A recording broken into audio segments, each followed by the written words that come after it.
Hey, what's up everybody, it's Charlton and welcome you guys to another episode of the Dreamerspro Show, where we cover everything from sports, hot topics, classic debates, entertainment, and where we give you guys a fresh perspective on things and how we see them. And today we got a pretty interesting show for you guys. We're going to be talking about the Clippers, so make sure you go ahead and stick around and like the video and subscribe to the channel if you haven't already. Now, as y'all know, coming into this season, I had the Clippers as one of the teams that could possibly come out of the Western Conference this season. I have them going to the Western Conference Finals to face the Golden State Warriors. I think they'll beat them. Maybe some people would think otherwise, but to me, I think that's the matchup we're probably going to get, and I think it's going to be a lot of fun to see Kawhi Leonard and these guys play against the Golden State Warriors. I think it'll be a very, very, very, very, very fun matchup to see. So that's what I expect out of the team.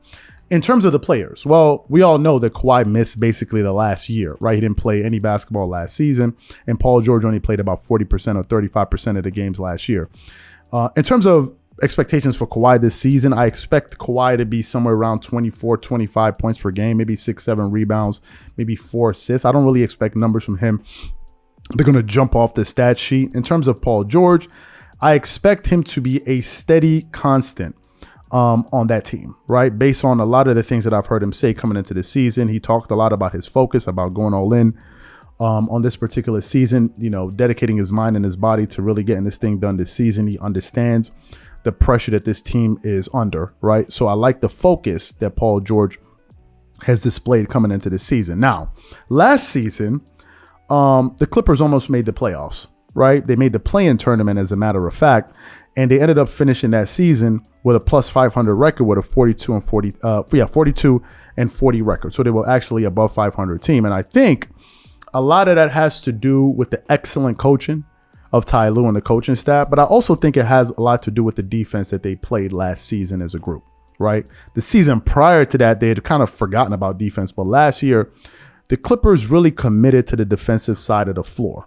right? And I think it aided them in the absence of their two best players in Kawhi Leonard and Paul George. They really put up some fantastic numbers, and I'm going to prove it to you. I'm going to prove it to you with some data that we have here. But before we get into that, this video is brought to you by sponsor Aura, who's also the official sponsor of the T-Wolves. Do you know what the fastest growing crime in America is today? It's identity theft. Imagine trying to log into your email only to see that your password has been changed. Then you start getting weird notifications from your bank and credit cards, only to find out that all of your personal and sensitive information has been totally compromised. If you think it can happen to you and your family, just know that in 2020, over 49 million Americans were victims to identity theft, costing them a combined $56 billion. That is why we are excited to partner with Aura, who's the sponsor of this video. Aura is the #1 identity theft and financial fraud protection.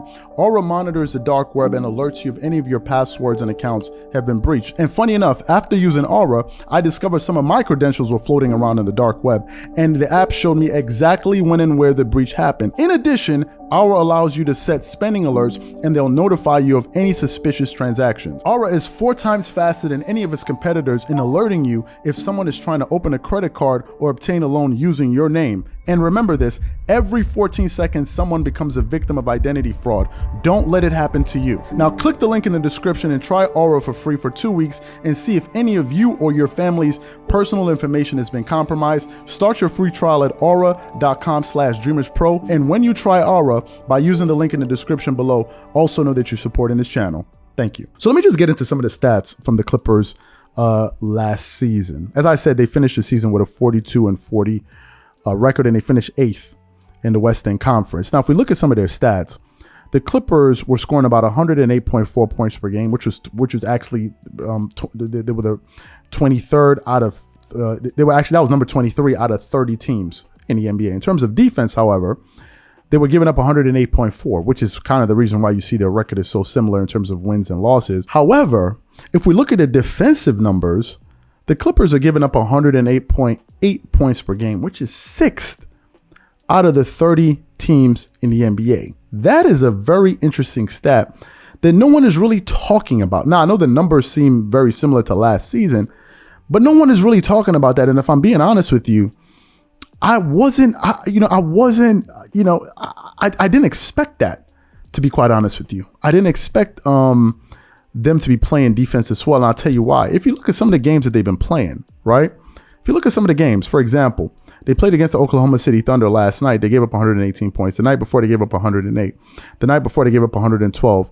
Then they gave up 109. Then they gave up 97. I'm not sure how they got to that number, but apparently that's what they're saying. And I think that is a very important number, right? It's a very important number because the Clippers are going to need to be a better defensive team this season. There's no question about it. They certainly have the personnel to be one of the best defensive teams in the NBA. When you have Nicholas Batum, Marcus Morris Sr., John Wall, who's a good defender, actually, and I think he's made an all-defensive team if I'm not mistaken. You have Paul George, you have Kawhi Leonard, you have Robert Covington, you have Norman Powell. You guys have some great defensive wings out there. The Clippers should be they should be a good defensive team in terms of rating. Now, here's what's interesting about all of that: the scoring. You notice that last season, again, it's still early, but last season they were scoring more points per game. This season they're scoring about 102.6, if I'm not mistaken. And I think the reason for that has a lot to do with the different rotations that they're using. I've seen Ty Lue experiment with various rotations. I think, 2 games ago, both Paul George and Kawhi Leonard didn't play in that game. That's also going to hurt your offense.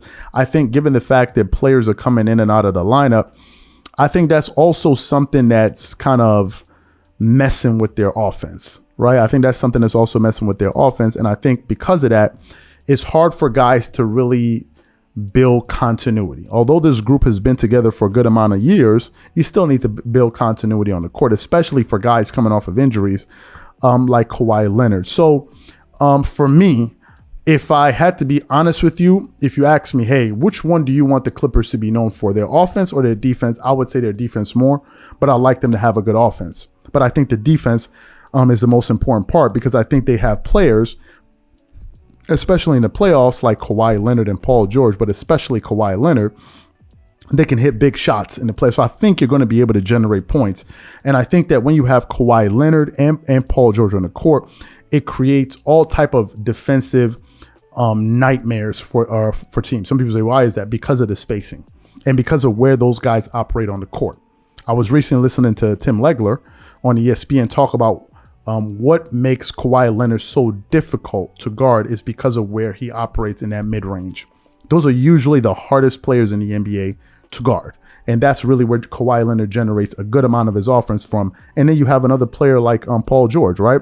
So the way that Ty Lue kind of positions his pieces on the court, his players on the court, makes it very hard for defenses to really guard them. And then when you have those two wings that are surrounded with shooters, right, like Luke Kennard, Marcus Morris Sr., Reggie Jackson, Norman Powell, all of these guys, Nicholas Batum, all of these guys, I think the Clippers are going to be a very difficult team to guard. So I think their offense is eventually going to catch up to their defense, but I want the defense to be the number one thing that this team hangs its hat on. You saw the power of a high-powered defense with the Boston Celtics last season. When you're playing great team defense and your body's in the right position and all of these different things, I think you're going to be a very tough team to beat because they certainly have the players to get them get them buckets on the offensive side of the floor. To me, obviously, it's a very long season to go, but ahead. But I think one of the things I'm especially going to be paying attention to, apart from the fact that Kawhi's, minutes and all of that stuff, load management, whatever you want to call it, I'm going to be paying attention to the defense. Right, the Clippers have to commit to playing defense, and I think so far they seem to be doing good based on the numbers that I'm getting here. So what I want to know from you guys, what do you think about some of these defensive figures that I've given to you guys and some of the other things that I said? Whatever you guys think, please leave your thoughts and comments in the comment section, and we catch y'all on the next one. Peace.